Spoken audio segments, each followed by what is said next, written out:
Police said that after a night of drinking, he wandered to the Port of Albany, fell into the Hudson, and drowned. There are some new developments which could lead to murder charges. Who disappeared after a night out with friends downtown.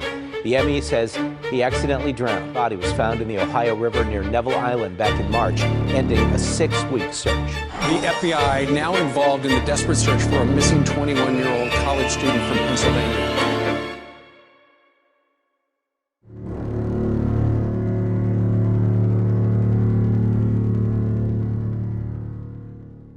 I don't know where I am. I'm so cold. Please help me. I'm lost. Those are the first words Dakota James said when he called his friend Shelley on the evening of December 15th, 2016. Terrified, Shelley got in her car and headed towards where James said he would be. It was late at this point, and it was another cold night in the city of Pittsburgh. As she headed in the direction of North Pittsburgh, where James claimed to be, Shelley checked his location on her phone and realized that he was nowhere near there. James was actually in South Pittsburgh. James was clearly not in the right headspace as he continued to plead with Shelley to find him. He kept saying that he was cold and scared and that he had no idea how he even ended up alone, walking in the middle of the street. Shelley would get to his location in 10 minutes, only to find James stumbling out of a hotel and heading in the direction of a black SUV. The SUV was facing the wrong way in the wrong lane. As James walked closer to the vehicle, Shelley pulled up and screamed his name. He stopped in his tracks and turned to her. He walked to her car and got in as the SUV sped off into the night. James was confused, crying, and overwhelmed with everything that was going on. He said that he had gone out to the bars at 7:15 p.m. with some coworkers, but remembered nothing after that. His words were clear, and Shelley noticed that when he walked to the car, he walked in a straight line.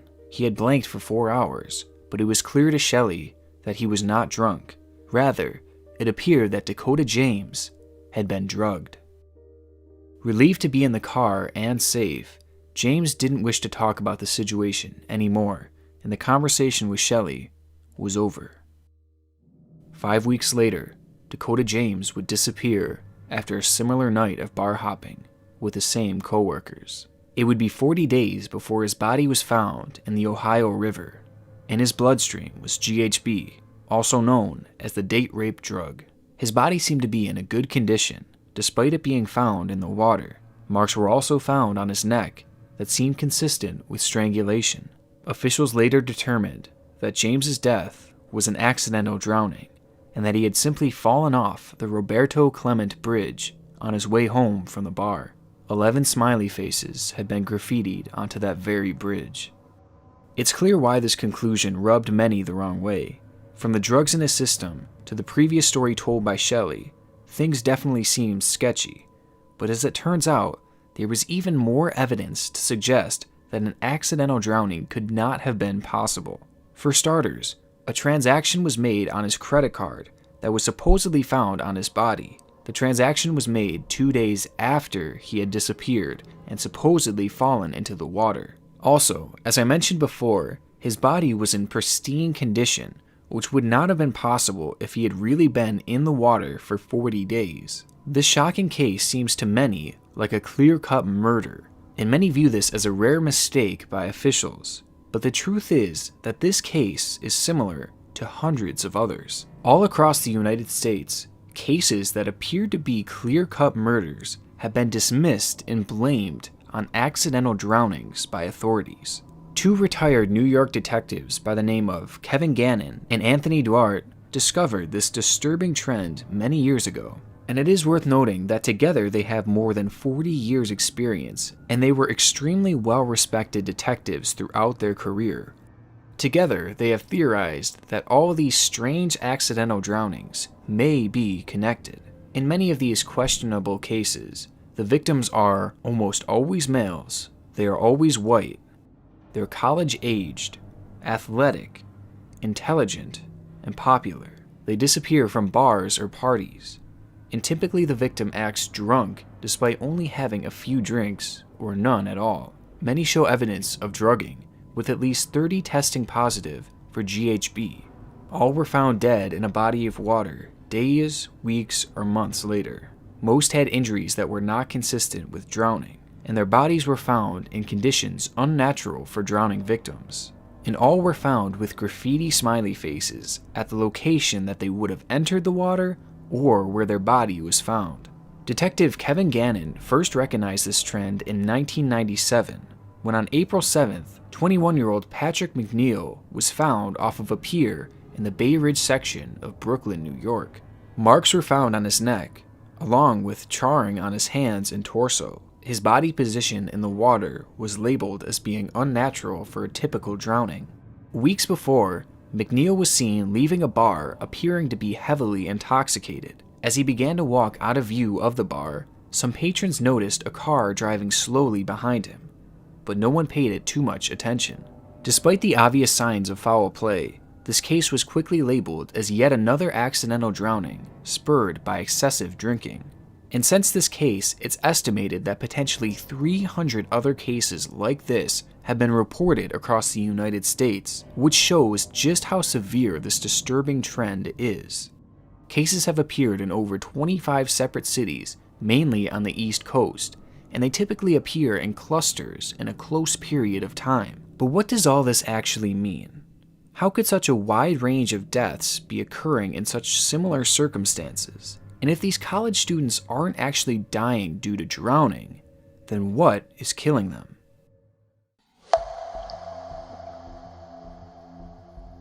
As mentioned before, Kevin Gannon was the one who recognized this trend, and he's also the one who proposed this theory. Gannon believes that these victims were being drugged when they would go out and visit a bar or stop at a party. They would then leave the bar drugged, unaware of what was going on, which to onlookers, the victims would likely just appear intoxicated, so it really wouldn't raise many red flags. Once outside of the bar, they would then be abducted and thrown into a car, and then held for a period of time, potentially be tortured, before they were killed and dumped into a nearby body of water.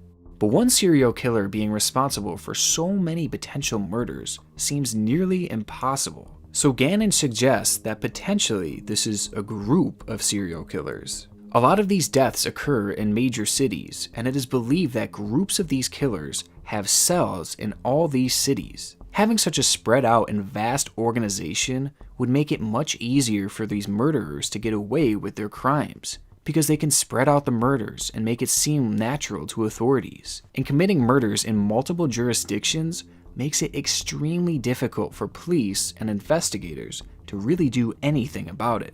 Also, the fact that smiley face graffiti has been found at nearly all of these crime scenes is another point that Gannon states favors his theory. It is believed that these smiley faces are the mark of the killers, and it is potentially done so that the organization can mark their crime scenes. This is a common trait among serial killers, so the idea that this graffiti is being used as kind of a tag for their murders seems somewhat likely. And truthfully, looking at this theory as a whole, it does seem somewhat possible. But if this is truly the case, then why haven't the police caught on yet? This could be for a few reasons.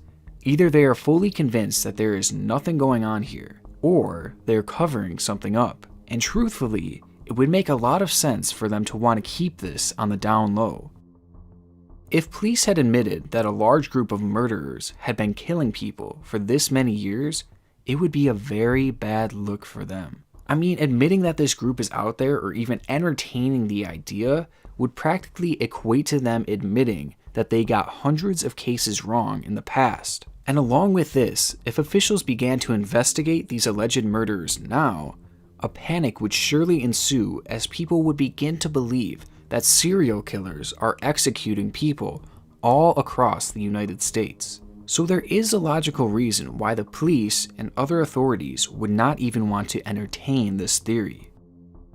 Now, to date, one of the biggest flaws with the smiley face murder theory is motive. Every murder has a motive, but in a case like this, the murderers seem motiveless. Why would a group of killers target white college students and kill them in such a particular way? It has been theorized that these were envy killings because the victims were smart and athletic and by many accounts popular. But to know a victim is popular you would really have to live in the area and be familiar with its social structure, which honestly seems unlikely in this case. So that would mean that they would be killing these victims simply because they are athletic and smart, which really doesn't make any sense.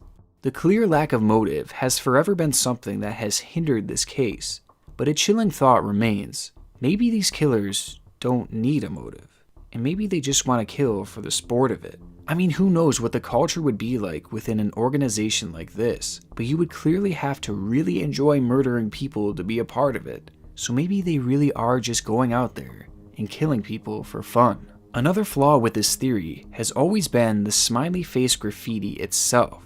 Smiley faces are typically one of the most common forms of graffiti, and they are almost always present wherever graffiti is. Also, there was never any rules for how close the smiley face has to be to the spot that the victim was found. Because of this, Gannon could have found a smiley face a good distance away from the crime scene and just claim that it was connected, despite the fact that it really had nothing to do with it. There's just too much gray area here for them to manipulate the facts. The idea of a serial killer tagging its crime scene with a smiley face is one of the reasons that this whole situation and this whole case has become so popular. I mean, it's really creepy and just adds a whole level of intrigue to this case. But ironically, this is also one of the very factors that is holding this all back. Because smiley faces aside, from an outside perspective, it seems very clear that at least some of these deaths truly were murders. It seems whoever has been behind some of these cases may have actually found a way to get away with murder.